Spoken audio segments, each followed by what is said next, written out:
Yeah, getting ready for the interview. Feeling the pressure, everyone's watching. Who should wear a cap? Kan die ook dicht blijven, deze? Nice, hè?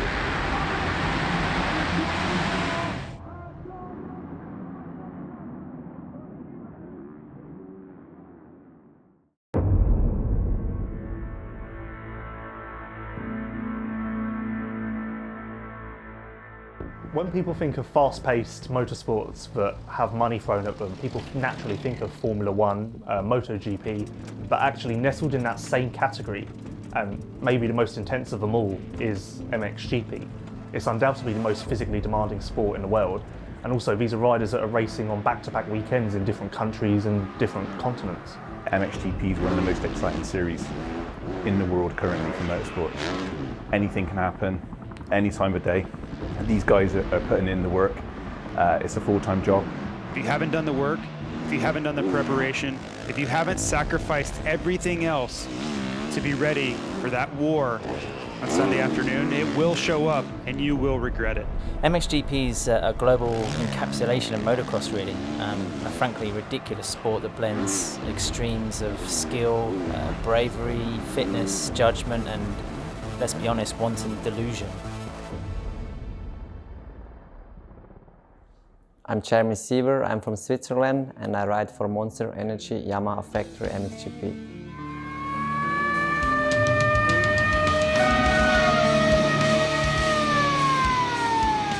He's a guy, especially in the last 2 to 3 years, that's really doubled down on getting the job done and being dedicated and focused to battling the most competitive athletes in the class. And finally, Jeremy Siever rounds out the final turn. He wins for the first time in MXGP. Yeah, I'm on the podium and I'm quite frustrated, but I have to be happy. I won my first race, made a good gap, and I'm on a good position right now. Jeremy is a rider who has obviously never missed a Grand Prix in his professional career. That total sits at 128 heading into 2021. But also when he started that career, way back in 2014, he was attending school on a full-time basis at the time. You know, I had no idea where does my career bring me, because I was still, you know, the little guy coming from Switzerland, not much motorsport around. I was doing good, not super wow, but I was good, you know, so I never knew do I manage it complete to the top or not, so it was always important for me to do school. Star Energy Suzuki Europe, Jeremy Siever will take his first race win of the year. Could make many passes in the first 2-3 laps, and then yeah, I won the race and I'm so happy about that. Not only was he trying to break into the scene and prove himself to these team owners, he was also trying to achieve grades and deliver on that front as well. Yeah, it was one of the toughest time of my life, because I had 2 times 100%, and yeah, I was ill a lot and these kind of things, because my body was just empty, you know, most of the times. But afterwards, I think I'm glad I did it, and yeah, it worked out in both ways actually in the end, so that's perfect. The fact that he started every Grand Prix of his career and hasn't missed a round to date is a phenomenal commodity. I think it's something worthwhile that manufacturers maybe don't rate as much as the potency to win events or that kind of outright speed that we see in Jeremy Siever's rivals, but his championship finishes, you know, bear testament to his consistency. His effort level is really what seems to make the difference for me. I don't believe that there's anyone in this class that is trying harder to go faster than Jeremy Siever. And you can see the mistakes being made. You can see many times that he's riding over his head a bit. He's a little bit out of control. but I think he's come to the conclusion that that's what it takes to ride with the likes of Geiser and Hurlings and Cairoli, then he's willing to do it. And I believe if he can stay healthy, if he can continue to improve and find this pace becoming more comfortable, that's going to be a very dangerous situation for the rest of the field. We can see, we can feel that he is growing, he is stronger himself, he is stronger mentally.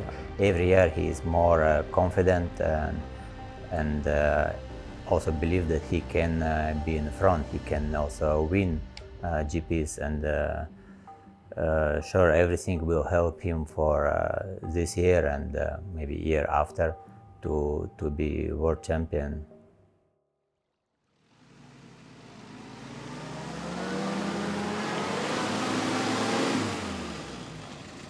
I can't get it turned on time.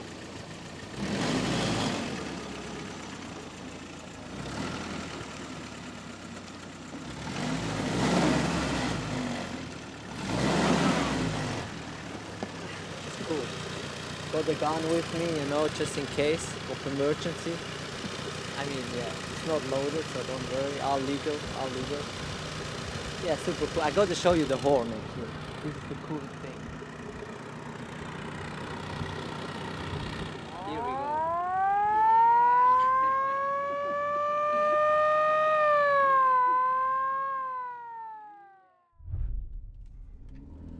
So just on the way to Lommel, gonna go do some riding, and yeah, gonna go in air first.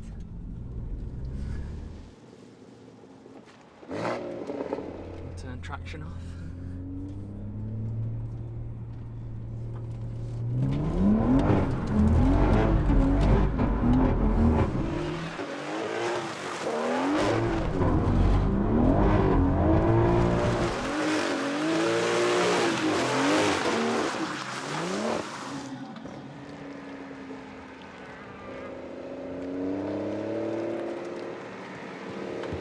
The pressure's always on yourself. You know what you need to do, and if you want to continue on this path and have the support that you have now, yeah, you always have to give everything, and it doesn't matter if you're on a private team or if you're on the best factory team in the paddock. You have to give everything and do what you can, otherwise, yeah, it's going to be the last year. I think for the Yamaha team, if they truly want to be competitive and have a chance to win this MXGP crown, they have to take it seriously. We saw how potent Jeremy Seewer was last year and the steps forward he's taken. But if you look at the return of Jeffrey Hurlings, you look at the competitiveness of Romain Febvre, and Antonio Cairoli surely wants to get that 10th crown. You have the returning champion and Tim Geiser. There are so many riders that are in their way. It's still going to be a challenge. Red Bull KTM are a dominant force in MXGP. That's fact. HRC have now risen to that level following the multiple titles that Tim Geiser has acquired, and it would seem that Yamaha are the next in line to do that, thanks to a team owner who simply won't stop. It really seems as though Louis Vosters won't let anything get in the way of him achieving his dream. Whether the team needs more manpower, more resources, or even just money thrown at the operation. It just seems as though nothing's going to stop him or stand in the way of his dream. Yeah, sure. Without Louis, I will be not here. And yeah, Louis give everything for the rider, for the team, for me. The fact that he decided to create his own team was a very powerful and forceful movement, and the resources and the quality and everything he's put into the setup is something I think that's made the Monster Energy Yamaha MXGP team one of the most envious in the paddock.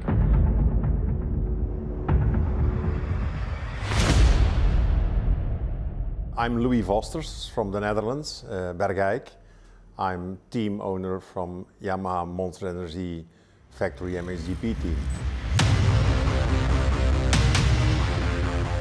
One of the things that I think sets him apart from everybody else is the fact that he is now focused 100% on that motocross team and becoming a world champion. To literally give up or walk away from the company that he founded to just solely focus on winning a world championship, I think you have to take this guy serious. 2019, I stopped being CEO at Wilvo, so now I full focus on motocross, on my team. Whether it be in his personal life or his business, he has always reached the goal that he set for himself, and it seems as though motocross will be no different. He certainly won't stop until he does reach that pinnacle. To have a team around you fully trust, you can rely on. It's not only a mechanic who has to do his job, it's like a full-on, it's kind of a family which has to work, you know. She make this only for you. If you want, you can share with everybody. But... Oh, okay. No, at the moment, I keep for me. Yeah, it's better, eh? Yeah. Factory teams and satellite teams, it's usually a matter of resources, equipment, attitude, and staff as well.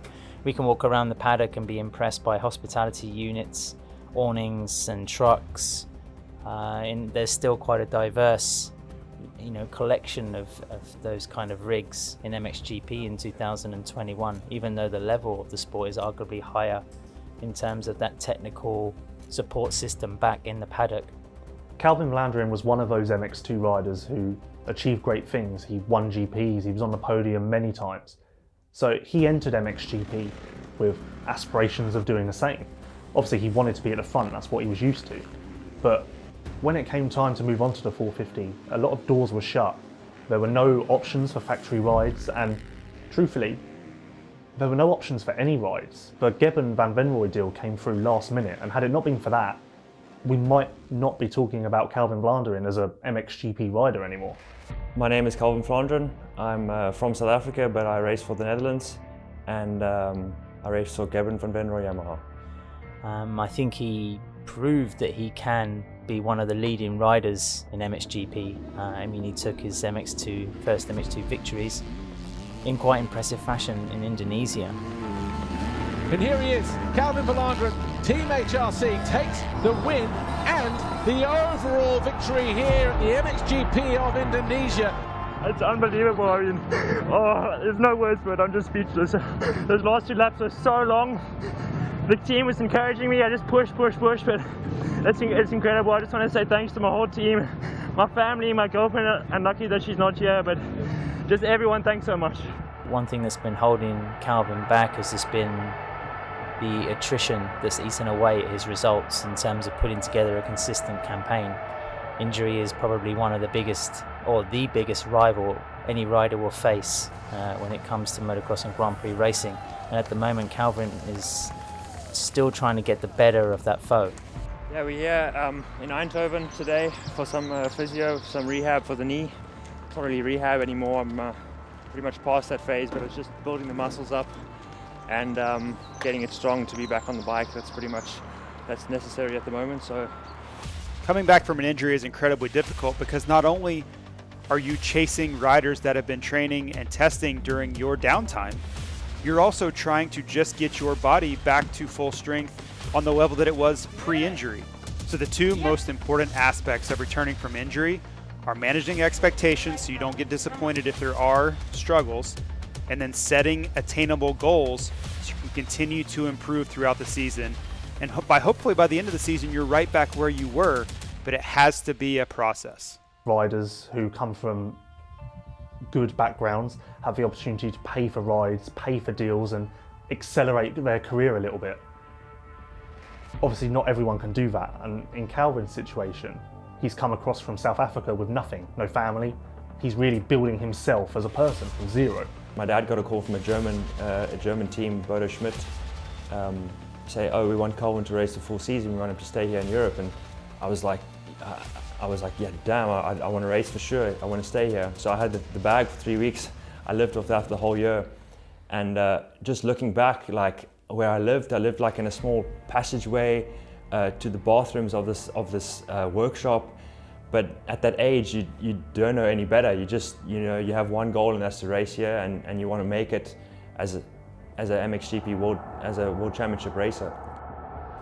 The fact that Mitch Evans was bumped into HRC meant that the bosses, the likes of Marcus de Freitas, Roger Harvey, and the rest of the crew, in red, saw something in the Australian which he had proven in fleeting outings in MX2. You could argue and say that his rate of injury and accidents was on a similar level to Calvin, so who deserved the ride more? But there is something to be said for the way a rider moves in a team, the way a rider builds a team, the way a rider works with a motorcycle, develops it, and creates a bit of a team ethos. And maybe HRC thought that Mitch was a better fit or a brighter prospect in terms of what he could offer in future years.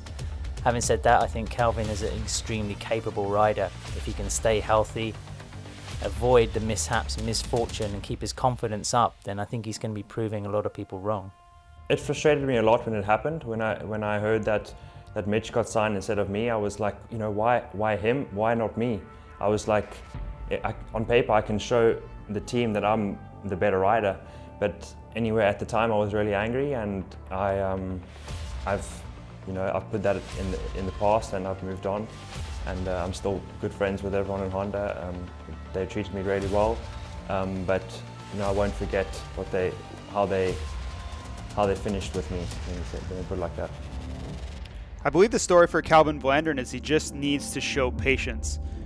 This MXGP field is incredibly deep, and there's talent everywhere you look. So I think if you're Calvin, you continue to improve, you continue to work on your skill set, and each and every time you get the opportunity, you have to make the most of it. You have to show promise. So when it does come time for a contract, you're right at the top of the list for potential riders. I definitely believe that if I feel comfortable on the bike and I'm in a good space, I can definitely be fighting for podium, 100%. I don't have one single doubt in my mind. And that's going to lead me to get a factory team, 100%. This knee is also stiff.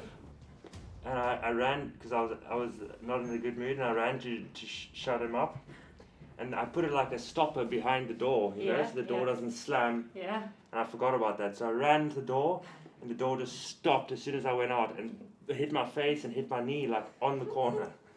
You know how that's called. I went lying on the floor because of pain, and then like 2 seconds later I just started laughing because I was so stupid. You know how that's called? What was it called? Karma. For what? Yeah, you said you were annoyed. Yeah. And then after that I was even more mad at the dog.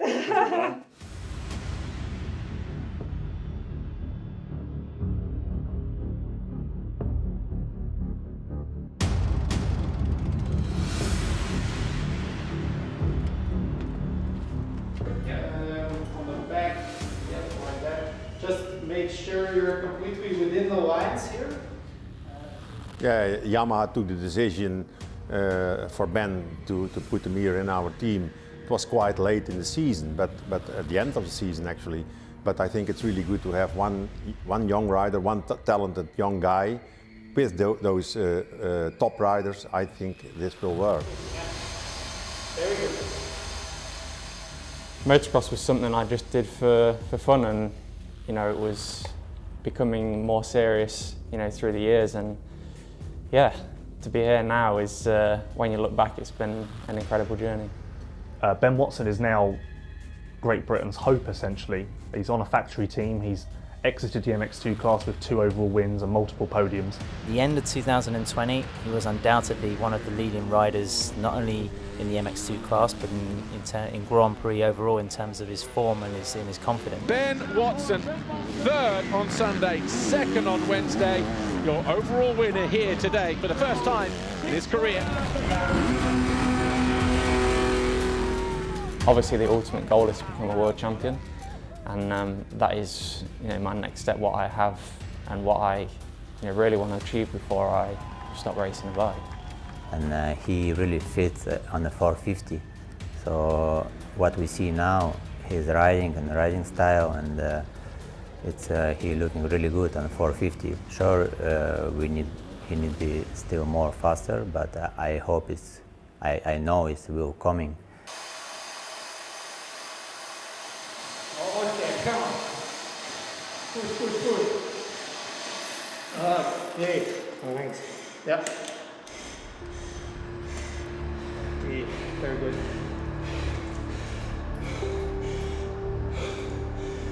Good results as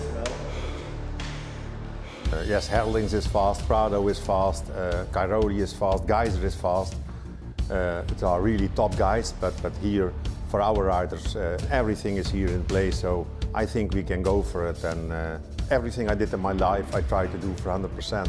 So also, this chapter in my life, I want to win and to win a title. Like you say, yeah, I can beat anybody now. It's just a matter of consistency and bring it through 20 GPs. The MXGP class in 2021 is so stacked with many potential winners. Louis Vosters is obviously hoping to get to the front of the pack with his three riders. He's got the returning Jeremy Seewer, young promising rookie Ben Watson, and then new signing, 5-time GP winner Glenn Koldenoff. Koldenoff has really put himself on the map in recent years with many GP wins, many podiums, Motocross of Nations success. He's really established himself as a potential title winner in the future. He just needed that extra little edge. And that's why he's joined forces with Monster Energy Yamaha Factory MXGP and Louis Vosters. My name is Glenn Koldenoff. I'm riding for Monster Energy Yamaha Factory MXGP.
Je m'appelle Kader, je suis artiste peintre, je vis à Mazamet dans le Tarn. J'ai fait les Jeux Olympiques en 92 et mon record 8,30 m.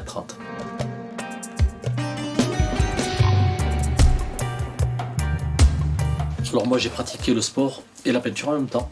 En fait, comme deux moyens d'expression, j'avais vraiment besoin de ces deux moyens d'expression pour vraiment m'exprimer. Donc je suis fasciné vraiment lorsque je vois des sportifs qui maîtrisent la glisse, qui maîtrisent cet équilibre, sur des choses que je n'ai pas. Et donc ça, je trouve que c'est très très inspirant. J'ai voulu les mettre en mouvement en fait, pour symboliser la fête olympique, la flamme, le feu et puis quelque chose de pétillant. J'essaie de me mettre donc à la place du personnage que je vais traiter. Donc j'essaie de vivre le moment de ce qu'il vit vraiment. Et comme ma peinture est à la limite entre l'abstrait et le figuratif, c'est-à-dire que je n'ai pas besoin de faire les doigts, ni le nez, ni les yeux, ni quoi que ce soit. Donc lorsque le bras, par exemple, il est dans un virage, eh bien, je vais accentuer le trait. Et donc ça va donner cet effet de mouvement, de vitesse. Alors je pense que la compétition, elle amène justement à ce dépassement de soi. Donc c'est quand même important, ça aide. Mais je pense que philosophiquement, j'ai toujours voulu en fait donner le meilleur de moi-même. Plutôt que de chercher la victoire sur les autres, c'est surtout sur moi-même que j'ai cherché la victoire. Et en peinture, effectivement, lorsqu'on on peint ou on crée, on essaie toujours de donner le meilleur de soi.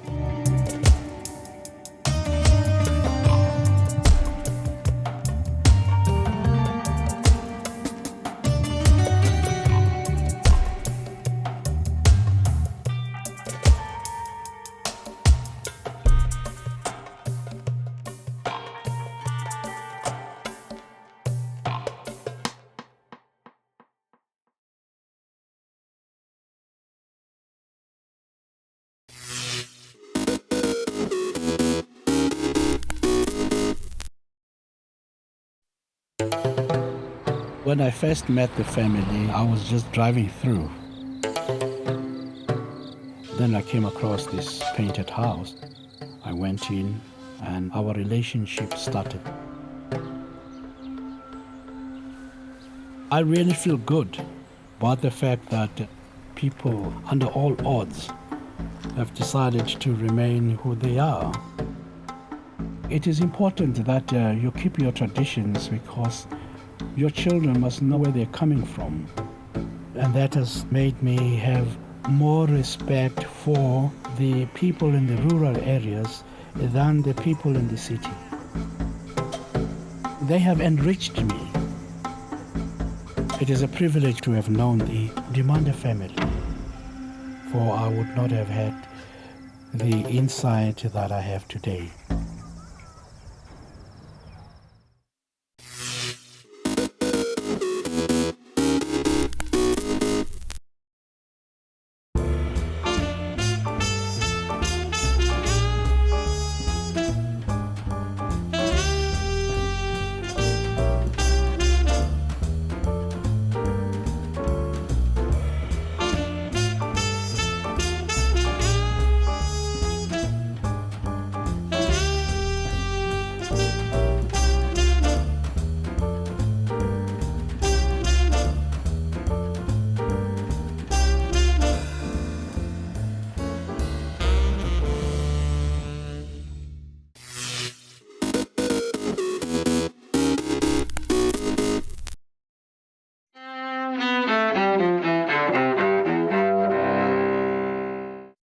October 17th, 1973, dawn of the energy crisis, as Arab oil-producing nations say they will cut back on oil exports to Western nations and Japan.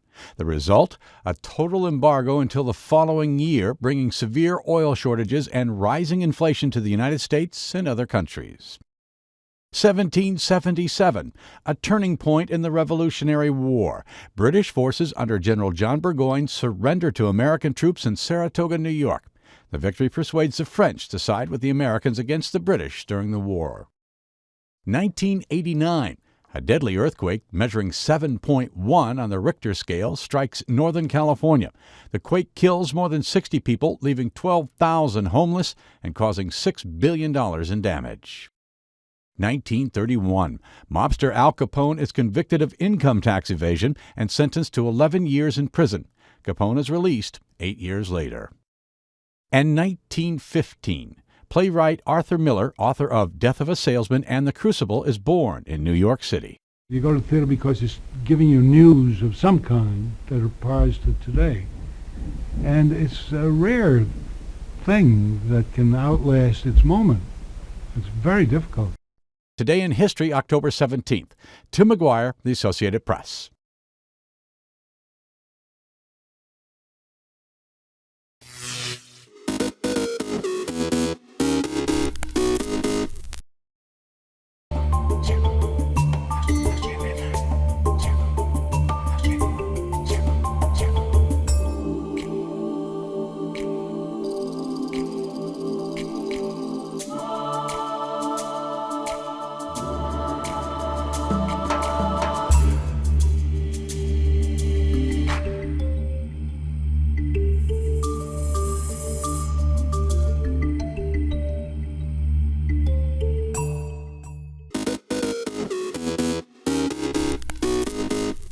Welcome back in our studio, and in today's news,